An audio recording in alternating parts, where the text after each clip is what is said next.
भ्रष्टाचार का दामन जब जब बढ़ता है, भ्रष्टाचारी का अंत कर भ्रष्टाचार स्वयं अंत हो जाता है। नमस्कार, मेरा नाम है अरुण कुमार और आप देख रहे हैं यूपी टीवी समाचार। हम इस वक्त मौजूद हैं महाराजगंज जनपद के मऊ पाकड़ नगर में। यहाँ एक हमारे साथ ट्रक यूनियन के जिलाध्यक्ष हैं, जिनके लगातार प्रयास से यहाँ के भ्रष्टाचारी एआरटीओ को अटैच किया जाता है जिला मुख्यालय से। इसके बाद भी हम शख्स नहीं मानते हैं, लगातार लड़ाई लड़ते हैं, निलंबित करा देते हैं। हालांकि निलंबित कराने के बावजूद भी यह संतुष्ट नहीं हुए हैं, उन एआरटीओ पर कार्रवाई की मांग कर रहे हैं। इनसे पूरी बात करेंगे। क्या नाम है आपका और किस पद पे हैं और किस तरह से ये लड़ाई लड़े? मैं महाराजगंज ट्रक ऑपरेटर यूनियन का जिला अध्यक्ष हूँ और भ्रष्टाचार के खिलाफ में जो है कि हमें ये सूचना मिली थी कि कुंभ मेले में भारत सरकार और प्रदेश सरकार के तरफ से यात्रियों को सुविधा के लिए यहाँ से कुंभ में भेजने के लिए सरकार ने पूरा जोर लगा दिया था और काफ़ी पैसा जो है यात्रियों को सुख सुविधा के लिए खर्च कर रही थी, जिसमें एक महाराजगंज में अस्थाई बस स्टैंड बनाने के लिए आरटीओ साहब को लगाया गया था, जिसमें उन्होंने जो है कि शासन के पैसे का दुरुपयोग करके। किस तरह का दुरुपयोग किया और इसकी शुरुआत कहाँ से मिली आपको? नहीं, ये दुरुपयोग तो हमको तभी पता चल गया कि जब आकर के स्थान देखना चाह रहे थे तो स्थान तो इन्होंने निरीक्षण किया तो क्रियान्वयन होना चाहिए। तो जब क्रियान्वयन नहीं हुआ तो हमको डाउट हुआ कि आखिर पैसा सरकार ने दिया तो गया कहाँ ये? जब धरातल पर कोई काम नहीं हुआ तो पैसा गया कहाँ ये? तो फिर हमने इसका मांग किया तो पता चला कि 10 लाख रुपया जो है कि निकाल लिए हैं और जो है कि धरातल पर कोई काम नहीं हुआ। और धरातल पर काम नहीं हुआ तो मैं इसकी सूचना जो है कि अपने पैड के माध्यम से ट्रक ऑपरेटर यूनियन के प्रदेश अध्यक्ष को दिया कि हमारे ज़िले में इतनी बड़ी घोटाला हो गई है और आप हमारी इसमें सहयोग करें ताकि ऐसे भ्रष्ट आरटीओ को जो है कि उसकी सज़ा दिलवाई जाए। अच्छा जितेंद्र जी, बड़ी एक बात मैं ये कहना चाहूँगा, सड़कों पे आपकी भी टरकें दौड़ती होंगी। हाँ, परिवहन से लगातार कार्य रहता होगा। ऐसे में परिवहन विभाग से ही लड़ना कैसे हौसला आया? नहीं, हम लोग जितने भी अपनी गाड़ियां चलाते हैं प्रॉपर जो है कि गवर्नमेंट को टैक्स देते हैं, अपनी गाड़ियों की बीमा करवाते हैं, परमिट करवाते हैं, जितने भी सरकार की शर्तें रहती हैं हम लोग कहीं भी जो है न ओवरलोडिंग करते हैं। तो इसलिए हम लोग को डरने का कोई बहुत विशेष उसमें ज़रूरत नहीं है। डरने की हमको ज़रूरत नहीं रहती है, ना हमको कोई धमका सकता है इस बारे में।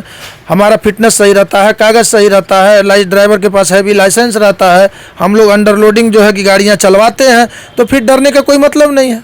डरना तो उनको चाहिए कि जो चोरी कर रहा है, जो डकैती कर रहा है। अच्छा, इस पूरे लड़ाई में कितना दबाव पड़ा आप पर? नहीं, दबाव तो बहुत ज़्यादा पड़ा। आरटीओ ने इधर उधर से जो है कि लोगों को लगा के टहलवाया, लेकिन हमने कहा कि देखिए ये मामला हमारे सनातन धर्म से जुड़ा हुआ है, हमारे धर्म से जुड़ा हुआ है और ये जो है कि हमारे धर्म का अपमान किए हैं, हमारे समाज का अपमान किए हैं। महाराजगंज जनता के ये देश माने जनता के ये जो है कि अपराधी हैं एक तरह से, समझिए कि उनको जो सुविधा नहीं दिया, उनको लैट्रिन का और शौचालय का, रहने का, खाने का कोई भी व्यवस्था नहीं किया, तो उसके अपराधी हैं, इनको सज़ा मिलनी चाहिए। अच्छा, मुख्यमंत्री योगी आदित्यनाथ जो भ्रष्टाचार पर जीरो टॉलरेंस की नीति से कार्य कर रहे हैं, ऐसे में आप भी भाजपा के सक्रिय कार्यकर्ता कहे जाते हैं भी आप, और इस लड़ाई में मैंने ये देखा, साथ ही साथ यूपी टीवी समाचार की पूरी टीम ने देखा, इसके अलावा कई सूत्रों से यह भी जानकारी मिली कि आपके कई ऐसे साथी हैं जो बड़े बड़े दायित्व पे हैं, निर्वहन कर रहे हैं। खैर नाम नहीं लेना चाहूँगा, ना आपसे नाम लेने की मैं उजागर करने की बात कहूँगा, उन्होंने भी आपका साथ नहीं दिया। नहीं, देखिए मैं बहुत बधाई देता हूँ मीडिया बंधुओं का, जो इस पूरे भारत के चौथा स्तंभ कहे जाते हैं और इन्हीं के भरोसे हमने ये लड़ाई लड़ा। हमारा कोई साथ दे या ना दे, लेकिन मीडिया बंधु ने हमारा पूरा साथ दिया। मैं उनको कोट उनका मैं धन्यवाद देता हूँ। और किसी से हमारा बहुत उम्मीद नहीं था। हमारे मंत्री जी हमारे साथ थे, उन्होंने हमारा पूरा हमको भरोसा दिया कि अगर ऐसा घोटाला हुआ है तो निश्चित है, अगर दोषी पाए गए तो उन पर कार्रवाई होगी। हमको अपने मंत्री जी पर पूरा भरोसा था। अच्छा, सनातन धर्म के नाम पर, सनातन के नाम पर घोटालेबाजी, किस तरह का संदेश देना चाहते हैं वो? ये भाजपा की सरकार जो जीरो टॉलरेंस की नीति पे कार्य कर रहा है, ऐसे में इसी सरकार को किस तरह का वो देना चाहते हैं? नहीं, मैं माननीय मुख्यमंत्री योगी जी से महाराज जी से मैं मांग करता हूँ कि इस तरह से सनातन विरोधी जितने भी अधिकारी हैं, अगर इस तरह के घोटाला मिलता है तो पहले तो इनके ऊपर FIR करना चाहिए। FIR करके इनको जेल में डाल करके रिकवरी करा करके इनको ऐसा पनिशमेंट करना चाहिए ताकि ये जो है कि फिर दोबारा जो है कोई अधिकारी इस तरह से जो धर्म के नाम पे जो इस तरह से अगर घोटाला करता है तो उनको जो है कि दूर दूर तक उनका रूह कांप जाता कि ऐसा कृत्य न करें। परिवहन विभाग के बड़े अधिकारी के खिलाफ आपने मुहिम छेड़ी, जंग लड़ी, लड़ाई लड़ी, अंततः उन पर कार्रवाई हुई। आगे किस तरह की कार्रवाई चाहते हैं ताकि ऐसे जो भ्रष्टाचारी महाराज जिनमें पनपने की कोशिश कर रहे हैं, पनपने का प्रयास कर रहे हैं, वो दब जाएं? नहीं, मैं माननीय योगी जी से और माननीय अपने महाराजगंज के डीएम साहब से, चाहे ये अपना हमारे मंत्री जी हैं, मैं सारे लोगों से मांग करता हूं कि अकेले जो है कि चोरी में शामिल वो नहीं है, इसमें बहुत लोग चोरी में शामिल हैं। फर्जी जिसने बिल लगाया है, जिसने फर्जी अपनी गाड़ियां दी हैं और जिसने फर्जी जो है कि पैसा भुगतान कराने में आरटीओ का सहयोग किया है, तो मैं तो माननीय मुख्यमंत्री योगी आदित्यनाथ जी से ये मांग करता हूं कि इन सारे लोगों के ऊपर, ये आरटीओ के ऊपर भी एफआईआर, एसटीएफ जांच करा करके इनके ऊपर एफआईआर किया जाए और एफआईआर करके इनको जेल भेजा जाए और पैसे की वसूली कराई जाए। अच्छा जितेंद्र जी, इसके अलावा और किन तरह की शिकायतें मिलती आई हैं? चूँकि ट्रक यूनियन के आप जिलाध्यक्ष हैं, इसके अलावा जो सड़कों पे गाड़ियां दौड़ती हैं, छोटी गाड़ियां, बड़ी गाड़ियां, इसके अलावा किस तरह की आरटीओ साहब की शिकायत आती थी? नहीं, आरटीओ साहब तो किसी को नहीं बख्शने वाले थे।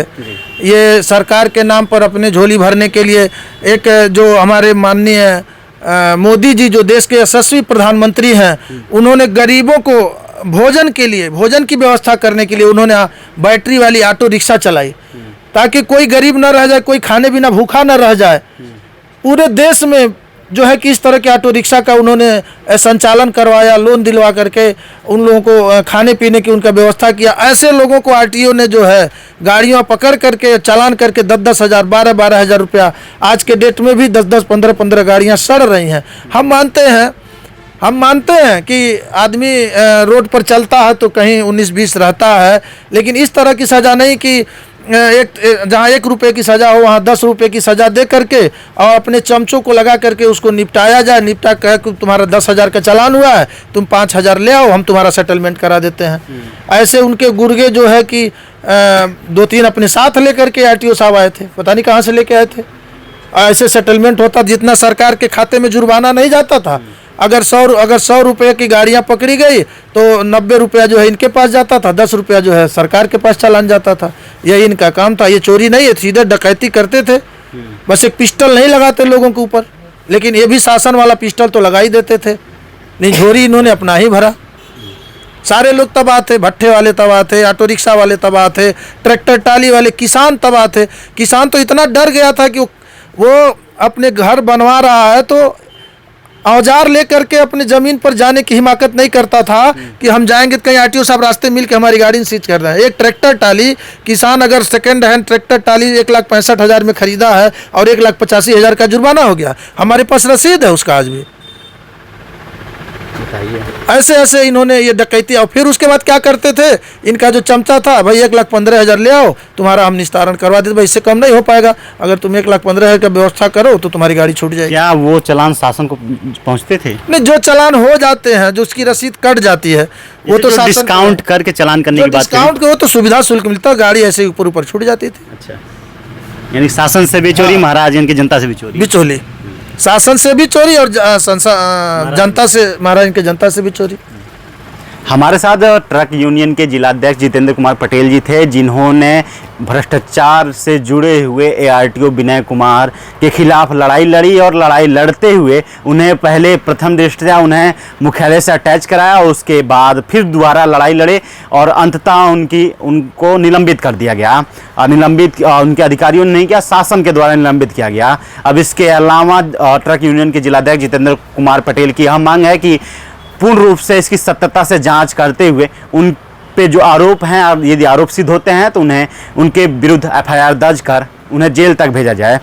इसके अलावा एआरटीओ की बात करें तो एआरटीओ कार्यालय के कई ऐसे सूत्र हैं जो बताते हैं कि आरटीओ साहब अपने कार्यालय में भी तानाशाही रवैये से पेश आते थे और अपने एक कर्मचारी जो या फिर जो लिपिक रहते थे या फिर जो बड़े बाबू होते थे उनके साथ भी बिल्कुल तानाशाही रवैये से पेश आते थे। हालांकि कई ऐसे इनके अधीनस्थ कर्मचारी भी इनके साथ साठगांठ नहीं मिलाते थे।